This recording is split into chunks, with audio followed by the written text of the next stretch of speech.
Hi everyone. In this video, we will be dealing with the questions that were asked from December 2018 to December 2021 and June 2022 examination of structuralism in literary theory. Okay, so we will be dealing with the questions that were asked from structuralism for these NTA NET examinations. So let's look at the first question.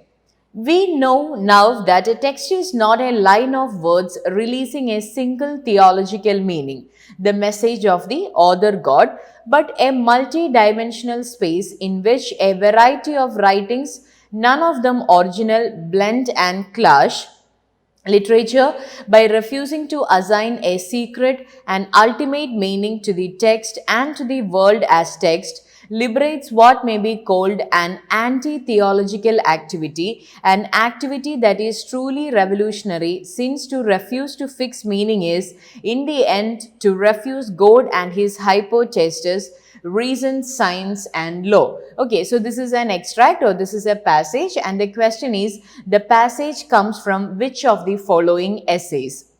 The passage comes from which of the following essays? Tradition and Individual Talent by T.S. Eliot, The Death of the Author by Roland Barthes, What is an Author by Michel Foucault, Discourse in the Novel by Michel Bakhtin. So these are the four options given, and if you look at this passage in depth and we know of the work, it's actually a very direct question because the message of the author God, and these are all the terms that are brought by Roland Barthes in Death of the Author. So the question or the passage is taken from Death of the Author. So the Death of the Author, it is an essay published by Roland Barthes in 1967, and we know of Roland Barthes. He is actually a French literary theorist, an essayist, a philosopher, a critic, or we can even say that he is also a semiotician. And if you look at the works of Roland Barthes, you can find that his works engaged in the analysis of the variety in science system. So that was his major concern, and especially these signs that are derived from this Western popular culture.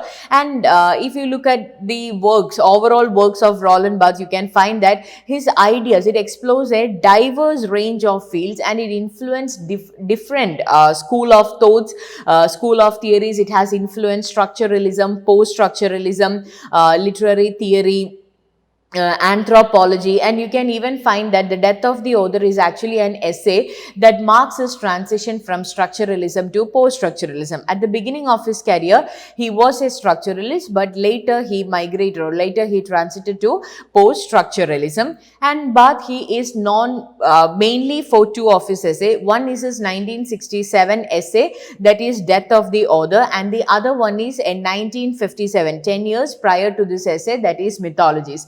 These are the two major essays written by Roland Barthes. And in both these essays, that is Death of the Author and even in Mythologies, you can find that it contains the reflections on a popular culture. He expands the signs of the culture. Okay, so this 1967 essay by Roland Barthes, the concept announces the liberation, that is the death of the author. In this particular essay, he brings the concept called the death of the author, and this death of the author, it announces the liberation of literary work from authorial intention and control of the author. That is why the title Death of the Author. So Barthes, his essay actually, it argues against the traditional literary criticism, which relies on the intention or the biography of author in order to interpret a particular text. Or according to them, it is the authorial intention, or it is the biography of the author that defines the ultimate meaning of a particular literary text. So instead, here you can find that the essay, it emphasizes the primacy of each individual reader's interpretation of the text. It is not about the author's intention, but here the importance is given to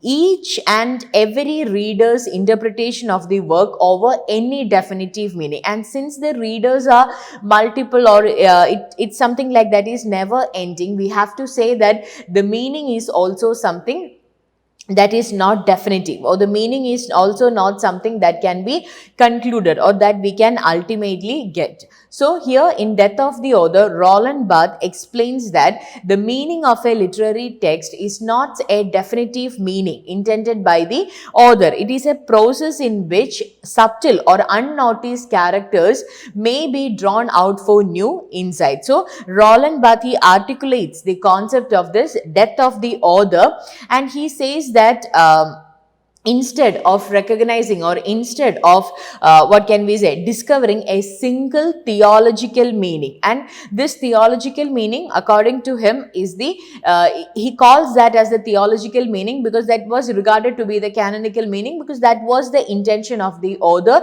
according to the critic. So instead of discovering that single theological meaning or the meaning given by the author God, here readers of the text discover that writing in reality constitutes a multi-dimensional space. It is a multi-dimensional space which cannot be deciphered. It can only be disentangled. It is not something that you can conclude, or it is not something that can be deciphered in its ultimatum. It is something that can only be disentangled. So he frees the author from he frees the literary text from authorial intention and control of the author.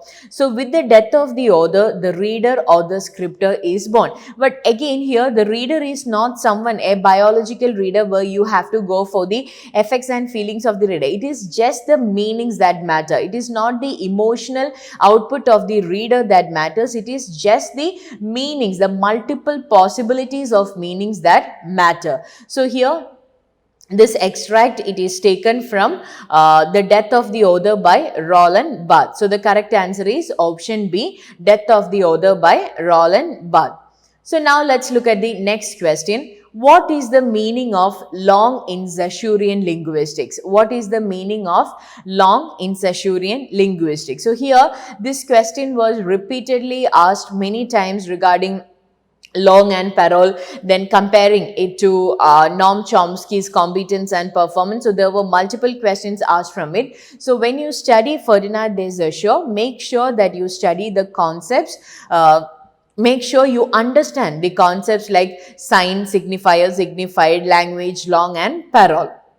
So let's look at the question. What is the meaning of long in Saussurean linguistics? Individual speech acts, an organized system of differences, the dialectic between thought and speech, language in the abstract sense. Individual speech acts, an organized system of differences, the dialectic between thought and speech, language in the abstract sense. So here, according to Ferdinand de Saussure, language is equal to long plus parole. Okay, language is equal to long plus parole. So long is a complete system of linguistic science, a set of conventions and rules shared by all the speakers of that language. So we can say that long, it encompasses the abstract, the systematic rules and conventions of a signifying system.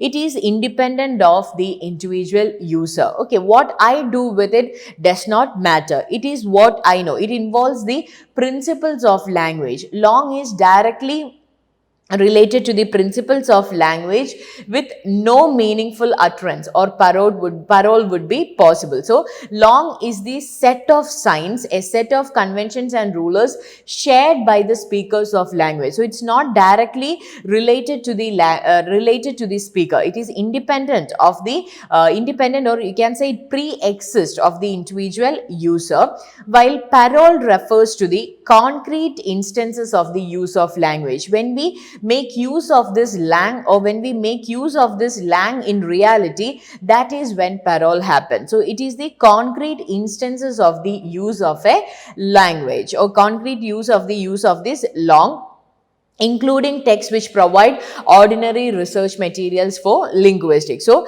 here parole is the physical manifestation of the speech. It is the individual. How, for example, I know a lot of rules and conventions in English and in Malayalam if I am following that language. At the same time, when I speak it, the individual performance of my language, individual's performance of the language with all this knowledge, that is what is is called as parole. So let's look at the options. Long is the individual speech acts. No, that is parole. An organized system of differences. That's the correct thing. An organized system of differences, because it has got all the conventions and rules shared by the speakers of the language. And what does that mean? The meaning of a particular sign, it is derived from the differences that it has with other meaning. So the dialectic between thought and speech, no. Language in the abstract sense, that's also wrong. So the correct answer is option B. So the correct answer is option B.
So now let's look at the next question. Who among the following analyze the naturalization of connotative meanings into myths? Who among the following analyzed the naturalization of connotative meanings into myths? So the options are Michel Foucault, Roman Ingarden, J.H. Miller, then Ronald Barthes.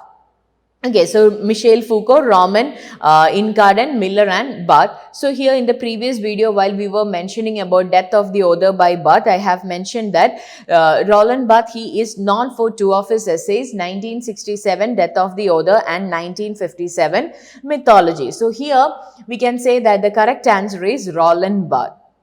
So Mythologies, it is actually a 1957 book written by Roland Barthes. It is a collection of essays taken from Les Lettres Nouvelles, examining the tendency of contemporary social value systems to create modern myths. So that is what he discusses in this particular book, examine the tendency of contemporary social value systems to create modern myths.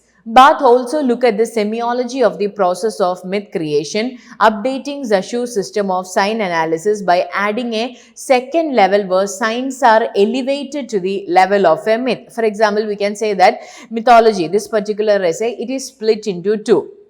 Mythology, that is the first part, and the second one is myth today. So the first section, it is actually a collection of essays on selected modern myths. So he takes selected modern myths, and that's a collection. And the myth today, it is the general analysis of the concept. So here we can say that the mythologies, it actually describes the selection of modern cultural phenomena, because they are chosen for their status as modern myths and for the added meaning that has been conferred upon them. So here you can find that there are each short chapters in these mythologies, and each short chapters analyzes one such myth. Okay, for example, there are myths about detergents, about soaps, about Einstein's brain, etc. So he describes about the different one such myths. He explains the meaning that is conferred upon him, etc. And then you can find that one major example that he says here is about the myth of red wine. Okay, myth of red wine and how it has been adopted as a French national drink. And here he says that this red wine, it is considered to be a social equalizer and is regarded to be the drink of the proletariat, drink of the common man. But here it never explains about the bad effects or about the consequences of drinking wine. Here it pays very little attention to the wine's harmful effects to the health, but it is given as something that it is viewed as something that is life freshening. Okay, it is viewed as life giving or life freshening, and it is something that is associated with the myths of warmth, the height of summer, etc. Similarly, in other chapter, he explores the myths of professional wrestling. He speaks about the myth of professional wrestling, and he describes like professional wrestling is actually different from that of boxing. Okay, we know about the difference between wrestling and boxing. So here, in boxing, the primary aim is fighting, but in wrestling, it is actually a theatrical stunt. Okay, the theatrical, if you have watched this WWE, you know the difference between wrestling and boxing. Boxing is pure fighting where one wins and the other one fails, but wrestling is more like a theatrical stunt. And here the question is about, the answer is who is the winner or who is the loser. That's not the thing. So here this is not to discover who will win, or this is not a demonstration of an excellence. Here it is actually a staged spectacle. Okay, you are witnessing. They have their talents. I'm not saying they are untalented, especially like actors. They are talented, but here the talent is being manifested as a stage spectacle, and this is acting out on the basis of the society's basic concepts of good and evil. So we know there would be certain good characters in wrestling, there would be certain bad characters in wrestling, and the actors who are, or the wrestlers who are also actors, they what do? They actually portray this grossly exaggerated stereotypes of the human weakness, that there would be a traitor, there would be a friend, then there would be a teddy boy. So there would be different stereotypes that are prevalent in society, and each of these wrestlers, they do not want such person, or they do not want such stereotype. So the audience, it expects to watch them suffer.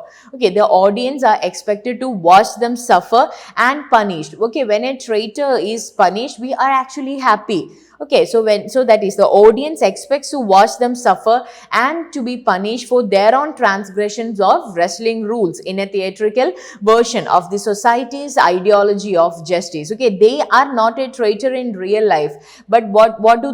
They are being punished for what they are supposed to act. So the actors who are pretending to be wrestlers, like characters, what do? They are actually punished for their own transgressions of wrestling. So here you can find that the question is here, he is analyzing the naturalization of the connotative meanings into myths. So the correct answer is option D, that is Roland Barthes. The correct answer is option D, that is Roland Barthes. So now let's look at the next question. What is the correct chronological order of the publication of the following? What is the correct chronological order of the publication of the following? German Grammar by Jacob Grimm, Comparative Grammar of Sanskrit, said Greek, Latin, Lithuanian, Gothic and German, Franz Bob, An Investigation into the Origin of Old Norse or Icelandic Language, Rasmus Rusk, Concerning the Conjugation System of the Sanskrit language in comparison with that of Greek, Latin, Persian and German languages, Franz Bob. So here these all comes under linguistic text. So choose the correct combination. So let's look at each work separately. So German Grammar, it's a work written by Jacob Grimm. It is known as the discoverer of Grimm's law of linguistics. It is known as the discoverer of Grimm's law of linguistics, and the first edition appeared in 1819 in 3 volumes. Similarly, Comparative Grammar of Sanskrit, Sen, Greek, Latin, Lithuanian, Gothic and German. It was first published in 1843 by Franz Bob. Then An Investigation into the Origin of Old Norse or Icelandic Language, 1818 by Rasmus Rusk, which is an examination and comparison of Scandinavian languages with Latin and Greek. Then we have Concerning the Conjugation System of the Sanskrit language in comparison with those of Greek, Latin, Persian and German language, that is 1816 by Franz Bob, traces the common origin of Sanskrit, Persian, Greek, Latin and German. So here let's look at the years. So we have 1819, 1843, 1818 and 1816. So here that comes as you have to say the first one published was the work by Rasmus Rusk, followed by Franz Bob, followed by Jacob Grimm, followed by Franz Bob. So C, D, A and B. C, D, A and B comes as option C. So the correct answer is option C. So these were some of the questions that were asked from Structuralism for NTA NET examination. So we will be coming with the next part where we will be explaining the remaining questions. So just have this in your mind. While you are studying structuralism, first understand what structuralism is, what are the major philosophies and ideologies of structuralism, who are the major writers and what are the major works and the major concepts propagated by them. And if you find any important works, then you also have to understand the gist of that works, because you can also expect questions like how the question was asked from death of the author and mythology. So you have to understand what does these writers say in each of their works. So that's all about this video. Thank you.